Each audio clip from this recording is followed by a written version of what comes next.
Selamat pagi saudara-saudara. Sebelum kita memulai membaca Alkitab, mari kita berdoa. Terima kasih Bapa, kami bersyukur pagi ini bisa bangun dengan tubuh yang sehat tanpa kurang apapun. Sebelum kami melakukan aktivitas hari ini, kami rindu untuk membaca Alkitab Tuhan, untuk melandasi hidup kami dengan kebenaran-Mu. Oleh sebab itu kami semakin hari semakin berkenan di hadapan-Mu Tuhan. Urapilah setiap kami Tuhan, di dalam nama Tuhan Yesus. Haleluya. Amin. Judul: Penglihatan yang telah dilihat Yesaya bin Amos tentang Yehuda dan Yerusalem dalam zaman Uzia, Yotam, Ahaz, dan Hizkia, raja-raja Yehuda. Pengaduan tentang bangsa yang tidak setia itu. Dengarlah, hai langit, dan perhatikanlah, hai bumi, sebab Tuhan berfirman, Aku membesarkan anak-anak dan mengasuhnya, tetapi mereka memberontak terhadap aku. Lembu mengenal pemiliknya, tetapi Israel tidak. Keledai mengenal palungan yang disediakan tuannya, tetapi umatku tidak memahaminya. Celakalah bangsa yang berdosa, kaum yang syarat dengan kesalahan. Keturunan yang jahat-jahat, anak-anak yang berlaku buruk, mereka meninggalkan Tuhan, menista yang Maha Kudus, Allah Israel, dan berpaling membelakangi Dia. Di mana kamu mau dipukul lagi? Kamu yang bertambah murtad, seluruh kepala sakit dan seluruh hati lemah lesu. Dari telapak kaki sampai kepala tidak ada yang sehat, bengkak dan bilur dan luka baru. Tidak dipijat dan tidak dibalut dan tidak ditaruh minyak. Negerimu menjadi sunyi sepi, kota-kotamu habis terbakar. Di depan matamu orang-orang asing memakan hasil dari tanahmu. Sunyi sepi negeri itu seolah-olah ditunggang balikkan orang asing. Putri Sion tertinggal sendirian, seperti pondok di kebun anggur, seperti gubuk di kebun mentimun, dan seperti kota yang dikepung. Seandainya Tuhan semesta alam tidak meninggalkan pada kita sedikit orang yang terlepas, kita sudah menjadi seperti Sodom dan seperti Gomora. Bertobatlah lebih baik dari mempersembahkan korban. Dengarlah firman Tuhan, hai pemimpin-pemimpin manusia Sodom. Perhatikanlah pengajaran Allah kita, hai rakyat manusia Gomora. Untuk apa itu korbanmu yang banyak-banyak? Firman Tuhan, Aku sudah jemu akan korban-korban bakaran berupa domba jantan, dan akan lemak dari anak lembu gemukan, darah lembu jantan dan domba-domba, dan kambing jantan tidak kusukai. Apabila kamu datang untuk menghadap di hadiranku, siapakah yang menuntut itu daripadamu bahwa kamu menginjak-injak pelantaran bait suciku? Jangan lagi membawa persembahanmu yang tidak sungguh, sebab baunya adalah kejijikan bagiku. Kalau kamu merayakan bulan baru dan Sabat atau mengadakan pertemuan-pertemuan, aku tidak tahan melihatnya. Karena perayaanmu itu penuh kejahatan. Perayaan-perayaan bulan barumu dan pertemuan-pertemuanmu yang tetap, aku benci melihatnya. Semuanya itu menjadi beban bagiku. Aku telah payah menanggungnya. Apabila kamu menadahkan tanganmu untuk aku akan memalingkan mukaku. Bahkan sekalipun kamu berkali-kali berdoa, aku tidak akan mendengarkannya, sebab tanganmu penuh dengan darah. Basuhlah, bersihkanlah dirimu, jauhkanlah perbuatan-perbuatanmu yang jahat dari depan mataku. Berhentilah berbuat jahat, belajar berbuat baik, usahakanlah keadilan, kendalikanlah orang kejam, belalah hak anak-anak yatim, perjuangkanlah perkara janda-janda. Marilah baiklah kita berperkara, firman Tuhan. Sekalipun dosamu merah seperti kirmiji, akan menjadi putih seperti salju. Sekalipun berwarna merah seperti kain kusumba, akan menjadi putih seperti bulu domba. Jika kamu menurut dan mau mendengar, maka kamu akan memakan hasil baik dari negeri itu. Tetapi jika kamu melawan dan memberontak, maka kamu akan dimakan oleh pedang. Sungguh, Tuhan yang mengucapkannya. Hukuman atas Yerusalem. Bagaimana ini, kota yang dahulu setia sekarang sudah menjadi sunda. Tadinya penuh keadilan dan di situ selalu diam kebenaran, tetapi sekarang penuh pembunuh. Perakmu tidak murni lagi dan arakmu bercampur air. Para pemimpinmu adalah pemberontak dan bersekongkol dengan pencuri. Semuanya suka menerima suap dan mengejar sogok. Mereka tidak membela hak anak-anak yatim, dan perkara janda-janda tidak sampai kepada mereka. Sebab itu, demikianlah firman Tuhan, Tuhan semesta alam yang maha kuat, pelindung Israel. Aku akan melampiaskan dendamku kepada para lawanku dan melakukan pembalasan kepada para musuhku. Aku akan bertindak terhadap engkau. Aku akan memurnikan perakmu dengan garam soda dan akan menyingkirkan segala timah daripadanya. Aku akan mengembalikan para hakimmu seperti dahulu dan para penasihatmu seperti semula. Sesudah itu engkau akan disebutkan kota keadilan, kota yang setia. Sion akan kubebaskan dengan penghakiman yang adil, dan orang-orangnya yang bertobat akan kubebaskan dengan tindakan yang benar. Tetapi orang-orang yang memberontak dan orang-orang berdosa akan dihancurkan bersama, dan orang-orang yang meninggalkan Tuhan akan habis lenyap. Sungguh, kamu akan mendapat malu karena pohon-pohon keramat yang kamu inginkan. Dan kamu akan tersipu-sipu karena taman-taman dewa yang kamu pilih. Sebab kamu akan seperti pohon keramat yang daunnya layu, dan seperti kebun yang kekurangan air. Maka yang kuat menjadi seolah-olah kapas, dan pekerjaannya menjadi seolah-olah bunga api. Keduanya menimbulkan api dan tidak ada yang dapat memadamkan. Sion sebagai pusat kerajaan damai. Firman yang dinyatakan kepada Yesaya bin Amos tentang Yehuda dan Yerusalem akan terjadi pada hari-hari yang terakhir. Gunung tempat rumah Tuhan akan berdiri tegak di hulu, gunung-gunung dan menjulang tinggi di atas bukit-bukit. Segala bangsa akan berduyun-duyun ke sana, dan banyak suku bangsa akan pergi serta berkata, "Mari, kita naik ke gunung Tuhan, ke rumah Allah Yakub, supaya Ia mengajar kita tentang jalan-jalannya, dan supaya kita berjalan menempuhnya. Sebab dari Sion akan keluar pengajaran dan firman Tuhan dari Yerusalem. Ia akan menjadi hakim antara bangsa-bangsa, dan akan menjadi wasit bagi banyak suku bangsa. Maka mereka akan menempa pedang-pedangnya menjadi mata baja, dan tombak-tombaknya menjadi pisau pemangkas. Bangsa tidak akan lagi mengangkat pedang terhadap bangsa, dan mereka tidak akan lagi belajar perang. Hai kaum keturunan Yakub, mari kita berjalan di dalam terang Tuhan. Hukuman Tuhan terhadap semua orang yang meninggikan diri. Sungguh, telah kau buang umatmu, yakni kaum keturunan Yakub.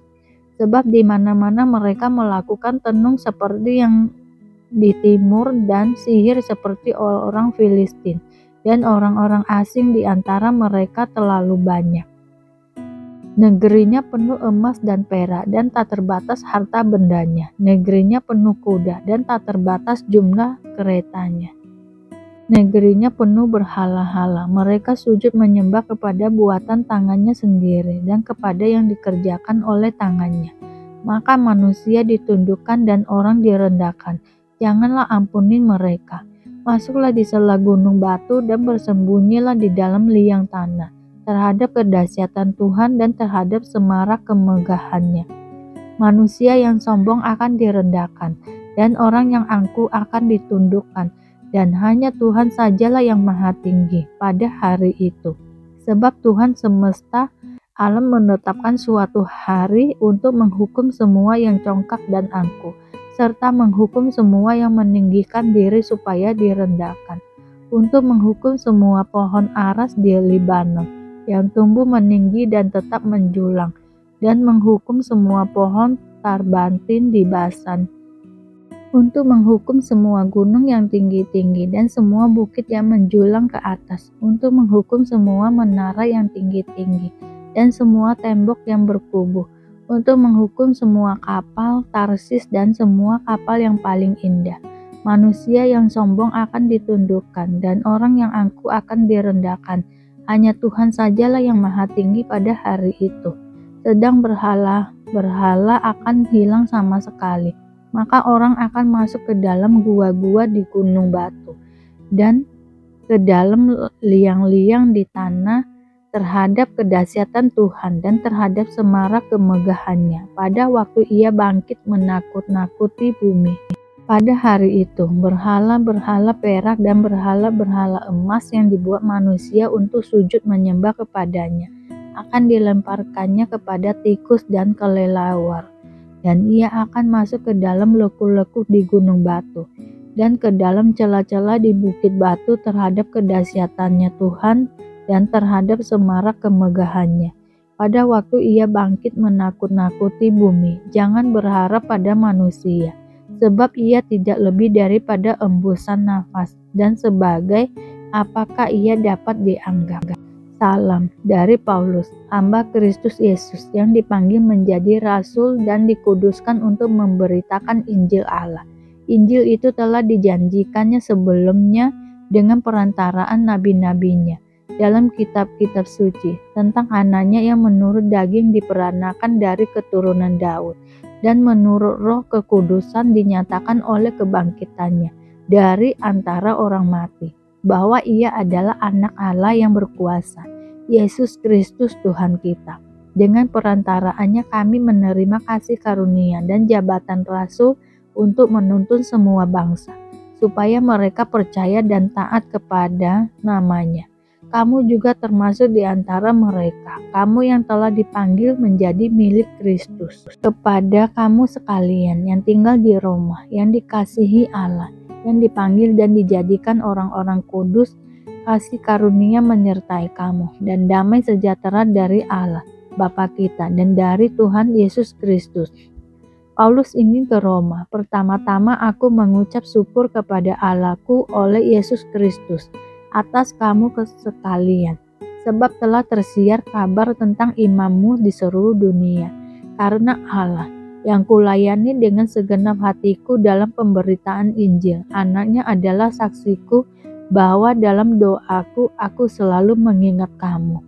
Aku berdoa semoga dengan kehendak Allah aku akhirnya beroleh kesempatan untuk mengunjungi kamu, sebab aku ingin melihat kamu untuk memberikan karunia rohani kepadamu guna menguatkan kamu, yaitu supaya aku ada di antara kamu dan turut terhibur oleh iman kita bersama, baik oleh imanmu maupun oleh imanku.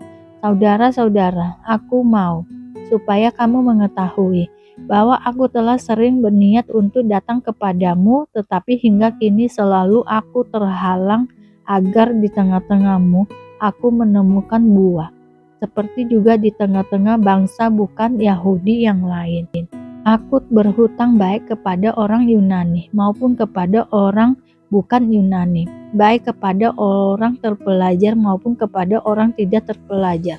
Itulah sebabnya aku ingin untuk memberitakan Injil kepada kamu juga yang diam di Roma.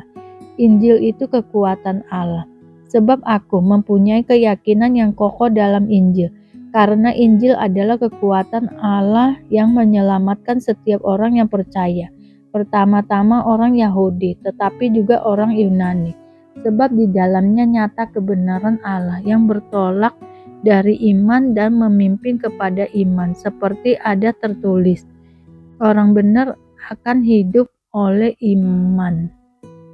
Hukuman Allah atas kefasikan dan kelaliman manusia, sebab murka Allah nyata dari sorga atas segala kefasikan dan kelaliman manusia yang menindas kebenaran dengan kelaliman, karena apa yang dapat mereka ketahui tentang Allah nyata bagi mereka, sebab Allah telah menyatakan kepada mereka. Sebab apa yang tidak nampak daripadanya, yaitu kekuatannya yang kekal dan keilahiannya, dapat nampak kepada pikiran dari karyanya sejak dunia diciptakan, sehingga mereka tidak dapat berlalih. Sebab sekalipun mereka mengenal Allah, mereka tidak memuliakan Dia sebagai Allah atau mengucap syukur kepadanya, Sebaliknya, pikiran mereka menjadi sia-sia dan hati mereka yang bodoh menjadi gelap. Mereka berbuat seolah-olah mereka penuh hikmat, tetapi mereka telah menjadi bodoh. Mereka menggantikan kemuliaan Allah yang tidak fana dengan gambaran yang mirip dengan manusia yang fana, burung-burung, binatang-binatang yang berkaki empat, atau binatang-binatang yang menjalar. Karena itu, Allah menyerahkan mereka kepada keinginan hati mereka akan kecemaran, sehingga mereka saling mencemarkan tubuh mereka. Sebab mereka menggantikan kebenaran Allah dengan dusta dan memuja dan menyembah makhluk dengan melupakan penciptanya yang harus dipuji selama-lamanya. Amin. Karena itu, Allah menyerahkan mereka kepada hawa nafsu yang memalukan. Sebab istri-istri mereka menggantikan persetubuhan yang wajar dengan yang tak wajar. Demikian juga suami-suami meninggalkan persetubuhan yang wajar dengan istri mereka dan menyala-nyala dalam berahi mereka seorang terhadap yang lain, sehingga mereka melakukan pemesuman laki-laki dengan laki-laki. Dan karena itu mereka menerima dalam diri mereka balasan yang setimpal untuk kesesatan mereka.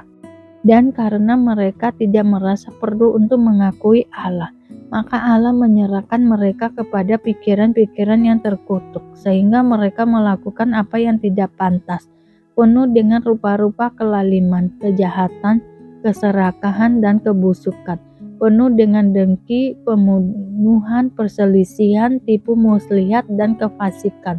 Mereka adalah pengumpat, penfitnah, pembenci Allah, kurang ajar, congkak, sombong, pandai dalam kejahatan, tidak taat kepada orang tua, tidak berakal, tidak setia, tidak penyayang, tidak mengenal belas kasihan. Sebab walaupun mereka mengetahui tuntutan-tuntutan hukum Allah, yaitu bahwa setiap orang yang melakukan hal-hal demikian patut dihukum mati, mereka bukan saja melakukannya sendiri, tetapi mereka juga setuju dengan mereka yang melakukannya. Terima kasih Bapak untuk hari ini, sehingga kami dapat membaca Alkitab-Mu Tuhan. Mari doa Bapa kami. Bapa kami yang di surga, dikuduskanlah nama-Mu, datanglah kerajaan-Mu, jadilah kehendak-Mu di bumi seperti di surga. Berikanlah kami pada hari ini makanan kami yang secukupnya, dan ampunilah kami akan kesalahan kami, seperti kami juga mengampuni orang yang bersalah kepada kami. Dan janganlah membawa kami ke dalam pencobaan, tetapi lepaskanlah kami daripada yang jahat, karena Engkaulah yang mempunyai kerajaan dan kuasa dan kemuliaan sampai selama-lamanya. Terima kasih Bapa. Kami selalu bersyukur atas apapun Tuhan berikan hidup kami. Engkau tidak pernah meninggalkan kami ya Bapa. Hidup kami akan senantiasa berkecukupan di dalam-Mu. Di dalam nama Tuhan Yesus kami berdoa dan mengucap syukur. Amin, amin, amin. Tuhan Yesus memberkati.